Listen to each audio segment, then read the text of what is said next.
You are listening to the Riverbend Youth Podcast. We hope this teaching deepens your relationship with Jesus and encourages you to share your faith with others. Please enjoy the message. Well, what is the first thing you do when you meet somebody new and you want to learn a little bit more about them? What do y'all do? You ask more questions? That's the nice thing to do. I go and stalk them on social media, like immediately. Like I find the name and I'm like, I'm going to find you on Instagram. And if I can't find you, I'm going to find a friend who knows you. And then I'm going to scroll through their friends list and I'm going to find you. I'm going to get there one way or another. And if your account's on private, I'm going to figure out a way around that also so that I can see where you go, what you're into, what you're all about. Because I want to know like if we're going to be friends or not moving forward. You know what I'm saying? Like I don't want to just waste my time getting to know you just to find out you're weird. And then we're not going to be friends, right? I'll even like scroll through friends list and find like people you're friends with. And if it's one of my enemies, like I'm not going to hang out. And it's just like that. So that's just called using your resources right there. But you can find a lot out about a person based off of what they put out there for the public, right?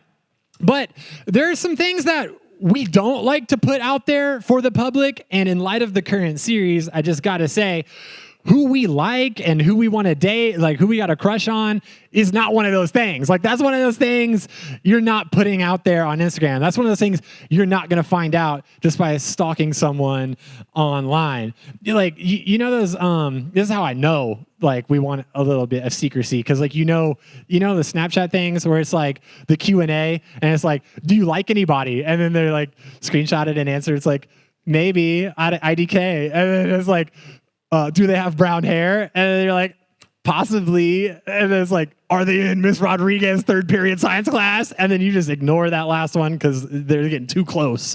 But whether you're in a relationship or you're just creeping on somebody that you're crushing on, or whether you're not in a relationship at all and you're like, dating is yucky, then that's okay because it's still true that we all want a level of secrecy. Now we're talking about relationships, but we all want a level of secrecy in general, right? And I think that when it comes to dating, there's a few reasons for this. Number one, it's not always comfortable to let people in on your relationships and like what's going on, those deep parts of how you feel. And if you like someone and you have a crush on them and why and all that stuff, but like that's kind of awkward sometimes, right? And which leads me to number two, which is we're not looking for everyone's input. Like, I don't care what you have to say or what you think about whether or not I should or should not like this person. Like the heart wants what it wants, okay? Number three, we're afraid that the people closest to us might disapprove of the relationship. And that's hard. I've been there where they're like, she's not good for you, bro. And you're like, but she cute. And like, doesn't matter, man. And I'm like, it's hard, especially when number four, it's your parents or your guardian, caretaker, your family, whenever they disapprove of who you're dating. Like if y'all ever dated somebody and your mom just is like, no, like not good enough, up your standards, like that kind of stuff. It's like, but he's nice, mom. And like, I don't know. You know how I feel. So it's better just keep it to yourself sometimes. And that's what we do. We keep it a secret. Now, if you stick around this youth group long enough, you'll hear me say this a lot when it comes to dating. And it's the reason why we date at all. And I just want everyone to remember this, put it in your brain, lock it away, and just keep it there. But we date to find the qualities and the characteristics in the person with whom we want to spend the rest of our life. Like this is the point and the purpose of dating at all. Is to see like, okay, how do I trust another person? Do I have trust issues? Do I have anger issues? How do I have jealousy issues? Do I have communication issues or not? Like, how do I communicate with someone that I'm in a relationship with? And you learn those things about yourself while you're dating someone. And if y'all be clashing on all these areas, you're like, okay, then you're probably like not the type of person that I'd want to spend the rest of my life with. So thank you next, right? And that's the point. Like, we're not dating just to date. We're not dating just to like, make out with somebody behind the school by 8th grade or whatever, like your goal is. I don't know. That was mine. Succeeded, by the way. Just this guy knows what I'm talking about.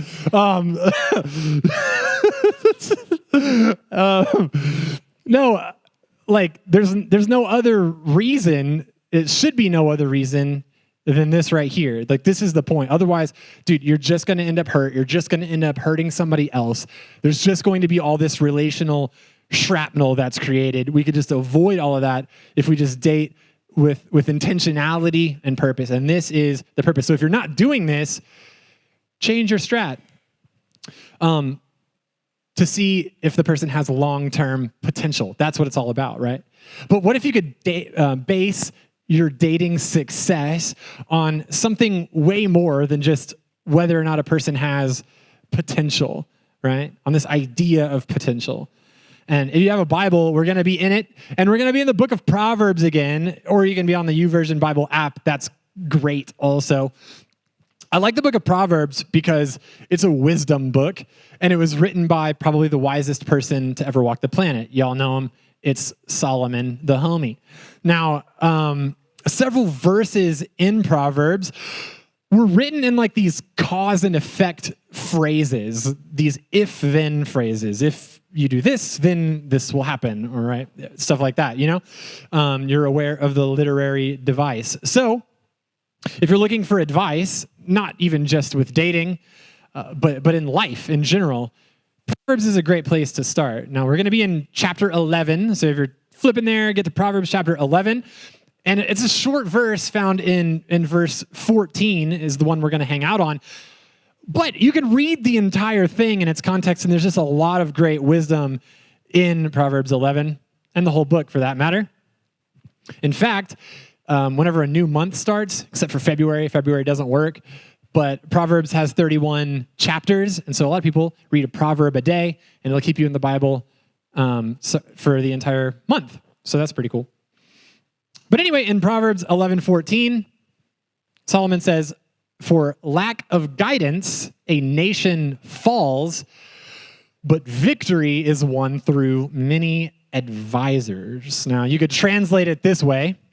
If we rely on our own guidance, then we will not be victorious. Why is that? Well, it's because you only know so much. You only have so much life experience. Also, you're biased. You can't see things that people from the outside, with outside perspectives, can see. You're in it, and you're young, and you're going to make mistakes. So the wise thing to do, in this case, like, you're not a nation, but if you want victory, you'll have many advisors, people pouring into your life who can see the bigger picture, who have been there before, who have this experience, all right, to pour into you. Now, since we're in a dating series, I'm going to say, if you want good, healthy, and successful relationships, then you should have people pouring into your life who have good, healthy, successful relationships, right? And again, this can apply to anything. So for those of us who are not in relationships, if you want to be successful at athletics or whatever, get advisors who've been there and done that. They've competed at a high level and been successful there.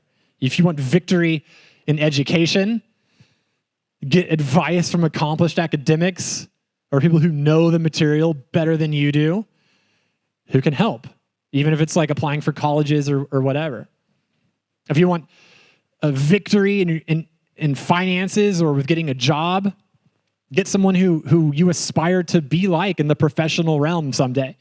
Ask them how they got there. What track did they take? How do you fill out applications? How do you manage your time and money and all that kind of stuff, right? Get advice from people who do the things well so that you can be even better than you are if you were just figuring it out on your own. That's the path of like most resistance. Make it easier for yourself. And relationships are no different. Personally, when I have questions, my inclination is just to go to the internet. I don't know about you guys. But it's kind of like a resource sometimes. So are books. But Solomon knew that we would be seeking wisdom and advice thousands of years ago. And he says, the internet can only help you so much. Books can only help you so much. You need people, advisors, people that you're in community with who actually know who you are, who see you, who care about you, who have your best interest in mind, and they need to be the ones pouring into your life. That's something the internet can't do. That's something that a book can't fully do. And this is harder. I think few people do it because it's uncomfortable. It's outside of our comfort zone. But we grow most on the cusp of our comfort zone. And you could write that down. Let me put it to you like this. Without people who make you better, you can miss out on what is best. Without people who make you better, you can miss out on what is best. How many of y'all know this is true? If you don't have good people around you, look, if you show me your friends and I'll show you your future. Okay? Like, you need good people around you pouring into you. And I'm talking specifically about, like, think about adults and mentors just for a second, and we'll come back to that at the end of this. Because I want to share a story first. And for me, there's this guy that I looked up to. I was in youth group. I was your age. And in fact, I was probably like a freshman in high school when I finally asked him if we could meet up and just talk. And we met up at a Chili's. And I got mozzarella sticks. Like, I remember this so vividly. This was the first of dozens of times that I would meet up with this person. He was an adult leader in the youth group that I was attending at the time. And I asked him about relationships. He was married and had a couple of kids. He was there for me when I went through a tough breakup. And we met at a Chili's again. And I got more mozzarella sticks as I cried, and we talked about it. He helped me grow in my faith. He was a leader in the church, so I figured, you're older, you know your Bible very well. You know what it looks like to live a life that follows Jesus. How can I do the same? How can I improve in that area? We met up at a Chili's. We opened our Bibles. We talked. We prayed. It made me better. I confided in him when I was facing temptations and not always winning the fight against them. He encouraged me, said, you're not useless, you're not worthless. And it helped a lot. He helped me fill out my college applications, literally. And I would go on to get accepted and move away, but we stayed in touch. And I thought, whenever I finally asked my girlfriend to marry me, who better to do my wedding than this person? And he did perform my wedding. We're still friends today, and we actually have a lunch meeting next week at Chili's. And you better bet your sweet cheeks I'm getting those mozzarella sticks. But who I am today is largely because of this guy. And it all started when I was in middle school and high school. Who is that for you? Do you have someone like that? Not necessarily someone here, maybe. But is there a coach? Is there a teacher? Maybe there's a parent or a grandparent of a friend. Think about it. I'll tell you who it's not. It's not your friend who's sitting next to you. It's not your friend who's in the same life stage as you. You love your friend. I love your friends too. But they have just the same amount of experience as you do in these areas. You need someone who's been there, who's done that, who's overcome it, and who can look back at you and say, hey, don't make the same mistakes I made. Be better. Or, hey, do these things that worked well for me. It'll really help you. Here's a hack. Here's a secret. I promise you. That's who we're after. That's who we're talking about. Who is it for you? If you don't have someone, look, we're here for you. But I guarantee there are people in your life who would love and be honored to take you to a Chili's or somewhere better. Hopefully you have better taste than me. So this week is spring break. And as we kind of finish up, I want to charge you with a couple of things, 3 things. Number 1, think of somebody who can fit this role for you. Think about it like a mentor or something like that. And it has to be someone who can be objective. Okay. This is not someone who's going to like tell you what you want to hear. No, this is someone who's going to tell you the hard truth, even when it's hard to hear it, but you need to hear it because they love you and they care about you that much. All right. Someone who's objective. Number 2, find someone who's already been there. Like if you're struggling with something in particular, right? Find someone who's been there, overcome it, and come out the other side well in a healthy way. That's who you want. Number 3, most important part, after you've identified the person, reach out. Reach out. I don't care if it's got to be text, phone call, email, write them a dang letter, get in touch with a friend of a friend of a friend who knows the person or whatever, and just say, hey, can we meet up at some point and talk? Can I just get on the phone with you or something like that? Can we start to cultivate this thing, this relationship? Like, I'd love to learn from you. I guarantee that person will say yes. I guarantee they will pay for your coffee or your lunch or your whatever y'all do. Your Chili's, they'll pay for it. My dude always did. But here's the thing. We could sit here and hear this and be like, that's a good idea. I should do that, and then not do it. But all of this without action is meaningless. So I would challenge you to, by the end of this week, actually do this. Actually reach out to somebody. And just say, yo, can we meet up? Get it on the calendar and literally schedule it. If you don't think you're going to do it, nudge the person next to you and say, hold me to that. And say, I want to do this. Don't know who yet, or I do know who, whatever the situation is, but like make sure I do, like check in with me to make sure I do this. Because remember, without people who make you better, you'll miss out on what's best. And you can live a perfectly okay life. Like that can be just fine. But I don't think that's what we're after.